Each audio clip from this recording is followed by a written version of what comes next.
Hi everyone, hope you are doing okay and welcome to another one of my video guides to landscape photography in the Peak District National Park. Now today this video is going to be focusing on how you take photos of water cascades.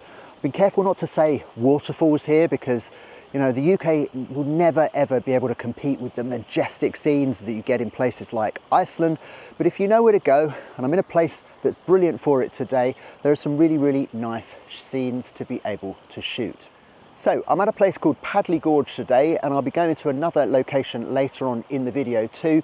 And first off, we're going to be looking for some compositions. If I find something, then I'll be talking you through what I see, what I think makes a great shot, and hopefully, fingers crossed, I'll come away with something half decent. Later on in the video, I'll also be doing some kind of technical instruction, I guess, going through some of the settings that you probably want to be thinking about using in these sorts of scenarios, and I'll talk you through how you avoid the one thing that's going to spoil all of your photos if you don't sort this out.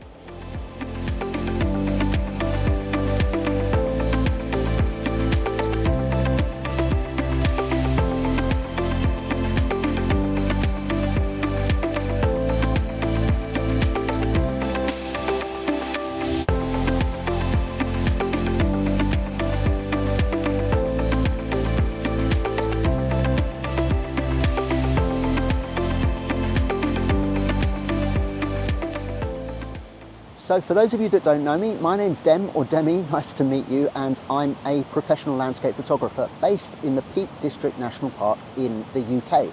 So for those of you that don't know where that is, it's kind of slap bang in the middle of England, and it's a really, I guess, hilly landscape. I'm not going to say mountains because I'll get laughed at by some of my friends that actually live in mountainous areas, but it's a beautiful place, and certainly for landscape photography, it is one of the best places to learn the art and craft. There are loads and loads and loads of brilliant locations and compositions that are actually within quite easy access actually. So I've got it to thank for a lot of my early and formative years. It's the place I know best, inside out. I've probably covered every blade of grass and every stone now, and tried with some success but some failure to take all sorts of photographs. And that's the thing. I guess those places local to you are probably going to be the ones that you photograph most actually, and arguably you'll be able to shoot some of your best imagery there. Why? It's because you'll be able to react to those incredible weather conditions. When they come in, they're rare. It's not going to be very difficult for you to get out and sneak a shoot in before work, or maybe come home in the summer months and get out for a cracking sunset. So yeah, it's got a fond and special place in my heart, and it's a place that I've come to understand slowly with a lot of patience and hard work actually. It doesn't really give up its secrets immediately. In those early days I did used to think it was a bit, I guess, smash and grab. There's lots of honeypot locations, feels kind of really easy to shoot, but to produce the really special stuff you've got to persevere, and some years those shots just aren't there. So yeah, enough about that anyway. Without much further ado, let's go and try and find some cascades and figure out if there's an image or two to shoot.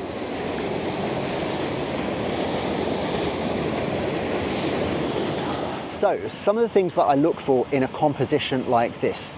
As you can see, I've just been kind of checking out that shot down there and seeing if there's something worthwhile exploring. I think it's close, but I just don't think it's really going to work for what I'm after. And that first thing I'd try and look for is a relatively large water cascade. You don't want to be shooting something too small and too intimate, because you might be able to make the shot in its own right work, but without that wider context. And I am in Padley Gorge. I want the shot to be reflective of that.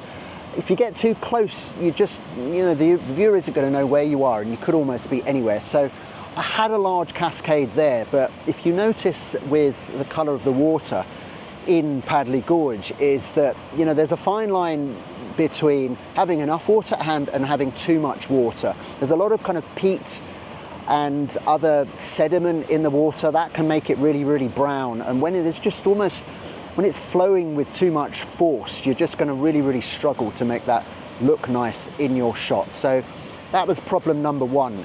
The second thing that I'm after in these kind of shots is some semblance of depth into the image. Now, to create that depth, you're gonna, you'll have your water cascade somewhere in the frame, probably centrally or lower down the bottom.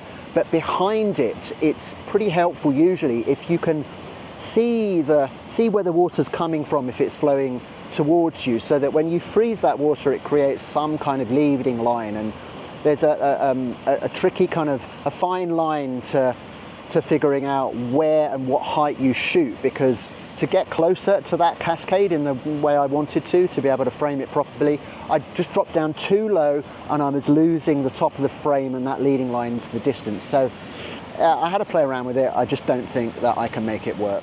So I've just popped up on screen a shot that I took a few years ago at around this time of year. It's still lovely and autumnal with those oranges and even a bit of mist up in the valley. But you can see what I mean, right, in terms of getting up close and personal. I was shooting pretty wide here, probably 16 or 18 millimeters, something like that. But that really is what kind of creates the drama and impact with these sorts of images. You can see that water cascade front and central. I've got some lovely mossy boulders either side of it and in the stream to give it that context. And you can see crucially into the distance where the water's coming from, which gives you your leading line, shows that you're probably in the base of a gorge somewhere. And that was the kind of thing that I was looking for. If I was to be a little bit critical actually looking at this, there's one or two lens curvature issues, I think up in the top left-hand corner, certainly, but that's nothing you can't correct in post-production. So yeah, let's get back to the footage and see whether I was successful in finding anything else like this as I moved further down the gorge.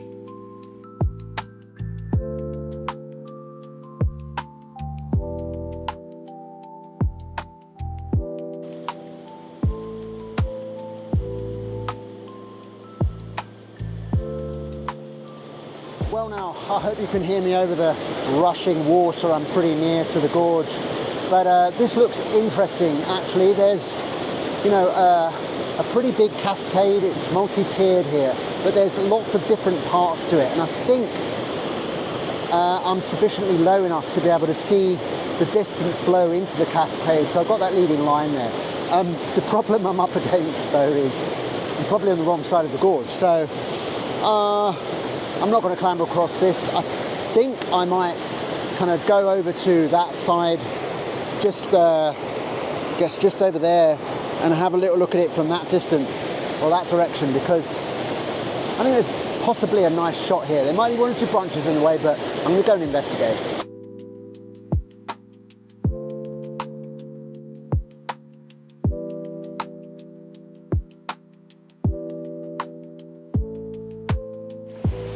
Well, unfortunately, the access is a bit of a problem. I could get kind of close enough to the scene to see the shot that I wanted to take, but I probably would have needed waders and a little bit of luck to actually get into the stream and set up for the composition that I think would work best. There's not even a kind of secondary compromise, unfortunately. There were just too many trees in the way, and one or two of the boulders were really just protruding into the edge of the cascade as you got closer. So yeah, that was a bit of a bust.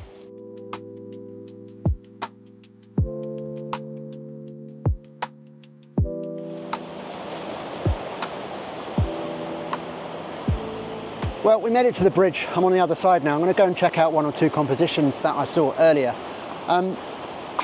Just in passing, one thing I would say is you should probably, I guess, avoid making man-made objects like that, the bridge in this case, the mainstay of your composition. I mean, it's fine as a secondary element. I took quite an interesting shot here a few years back actually. The scene has completely changed now. I'll pop it up on screen. And, the bridge worked there in a secondary context, and there was a hiker in a red jacket there standing on it to give me some scale looking over. But the mainstay of my image really was the water flow and the movement through it, and the lovely kind of wet matte black rock that you could see in the center of the image. So yeah, don't make bridges like that the main focus of your attention in the image, because I don't think they work so well.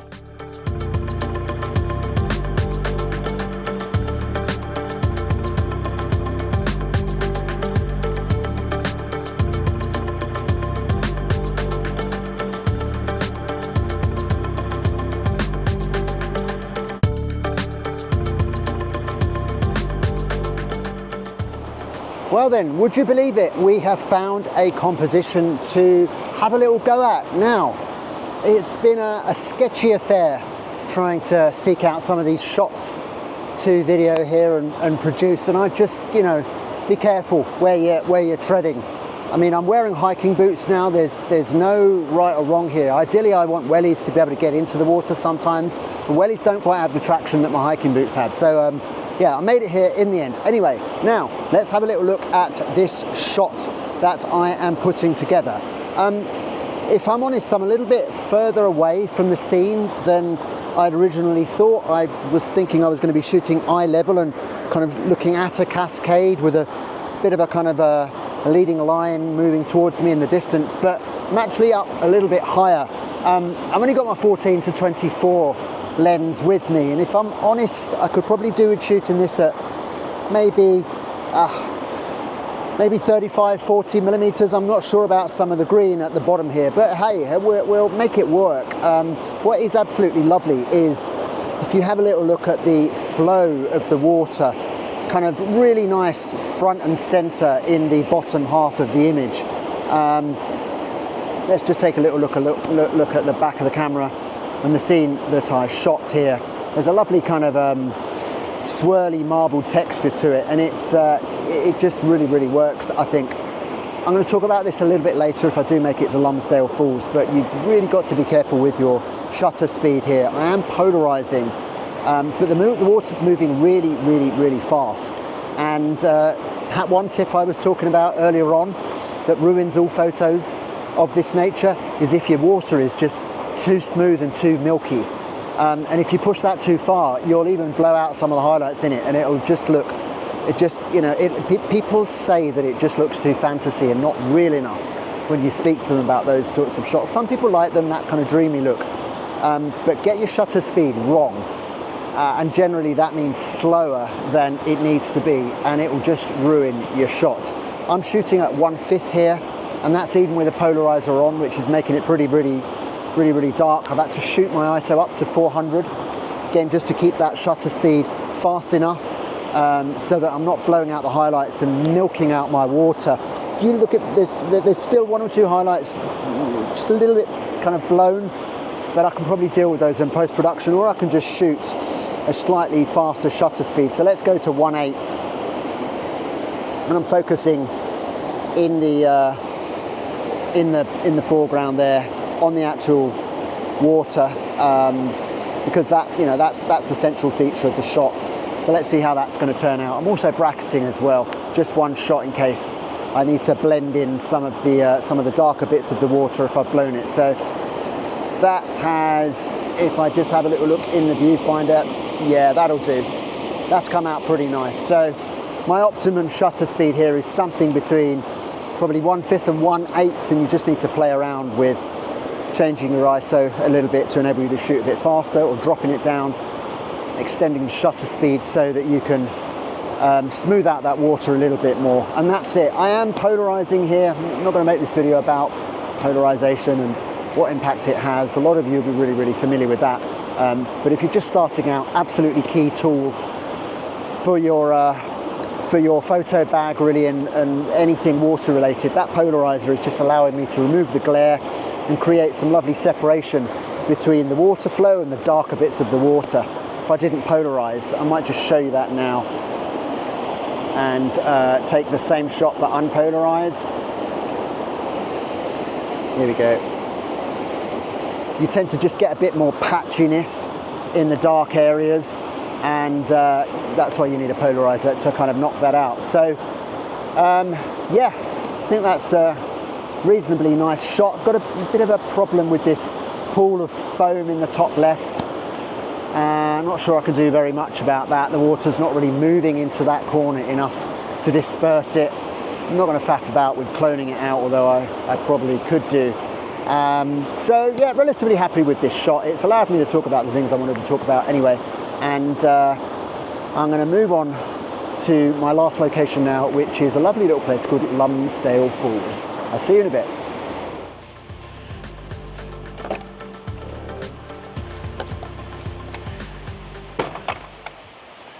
Phew, that was lucky. For a second there I thought this was closed off or they'd shut it up early, but no, I'm in. This is Lumsdale Falls, really, really easy to access. It's literally 20 seconds from the car park.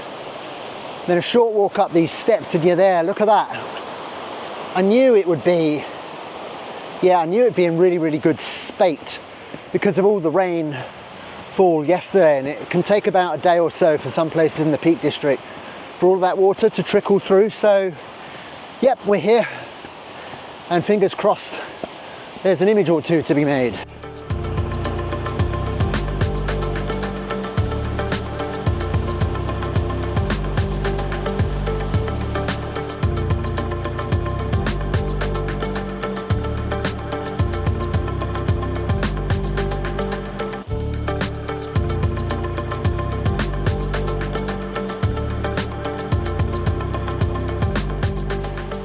So I've come up and away from the water. I've shot my scene and I've taken some video of me shooting it as well. But I don't know whether the audio is going to come out down there. The water's absolutely raging, which is amazing. It's exactly what I wanted, because this place can be a bit of a trickle, whereas there's usually not much water and you just don't have the large dramatic flow lines and patterns in the water to create an image. But it's been raining a lot yesterday, so I thought it was going to be good.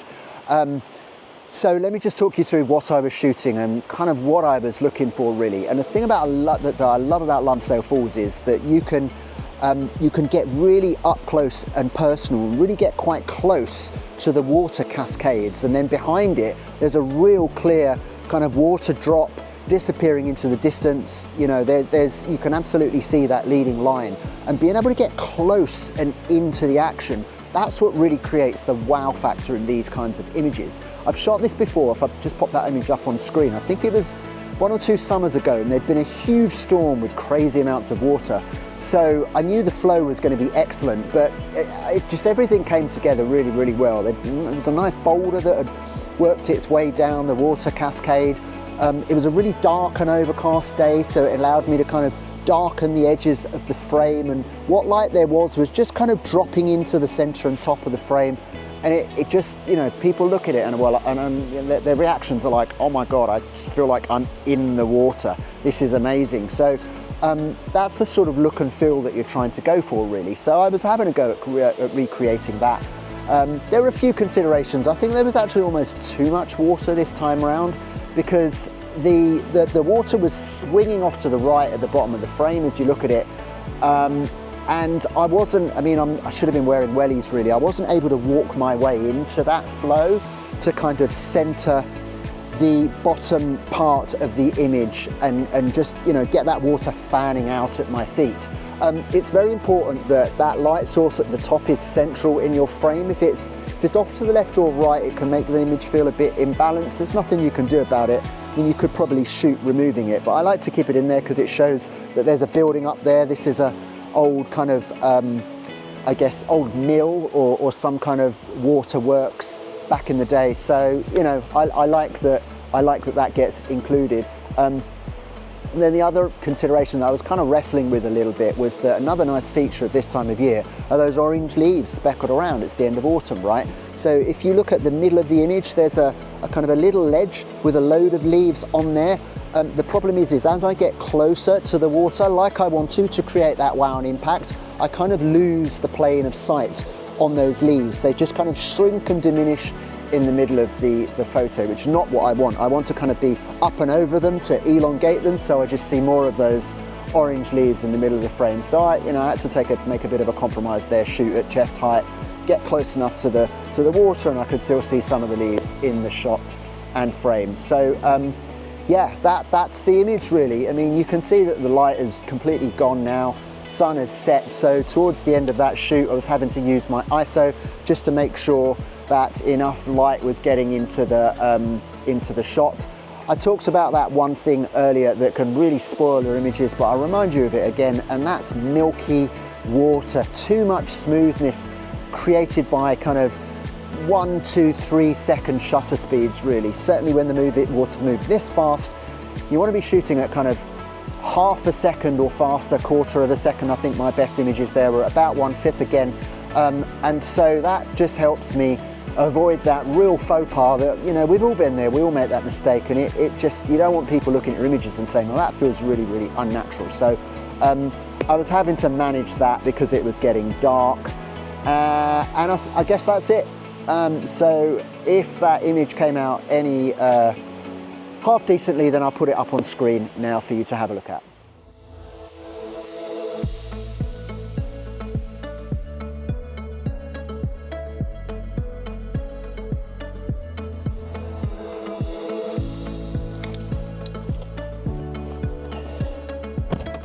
Right, I think that's it for this one. Time to go home and have a cup of tea and a cookie. I always pick up a couple of these from this amazing shop that makes locally baked stuff down in Carver on the way home. And yeah, I hope you'll agree, there's lots of fun to be had down in the bottom of the gorge in Padley, and also over at Lumsdale Falls. Not very photographed is this place, but it's, you know, so easy to access, and there's some real fun to be had when there's been sufficient rainfall and it's really, really in spate. So I'll leave it there. As ever, please don't forget to drop a like and maybe a comment so I know you're there, and more importantly, do subscribe to my channel. I really, really appreciate all of the support that I've had so far. I know this is early days, but I'm really enjoying getting this channel up and running. This YouTube lark is actually it's really quite good fun, and you know, another medium for my another kind of outlet for my photography work. So I guess that's it, and I'll see you all again on the next one soon. Cheerio.